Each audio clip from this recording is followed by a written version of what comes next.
আজকের মতো শেষ, নেক্সট টাইমে পড়া আবার চুরি করবো। কাল রাত অফিস থেকে বাসায় যাওয়ার সময় চিন্তাকারী ধরে আমার সব কিছু নিয়ে নিল। আমার একটা মোবাইল ছিল, দামি মোবাইল, আইফোন কিনলাম, সে আইফোনটা নিয়ে নিল। আমার তো এগুলো নিয়ে নিতেই হয়, আমি এগুলো গুরুত্ব দিই না।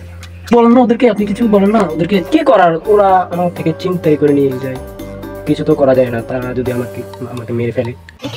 ঢাকা শহরে এগুলো প্রতিনিয়ত হচ্ছে এখন। মানে আমরা কিভাবে জীবনযাপন করবো ওটা বুঝতেছি না। বাসায় নিরাপত্তা নাই, বাইরে নিরাপত্তা নাই, অফিসে থেকে বাড়লে নিরাপত্তা নাই।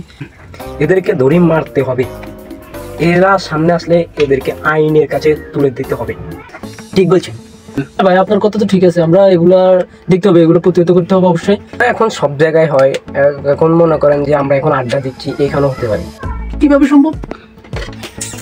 এবার আপনাদের পকেটে যা যা আছে সবাই তা বার করে ফেলুন তাড়াতাড়ি।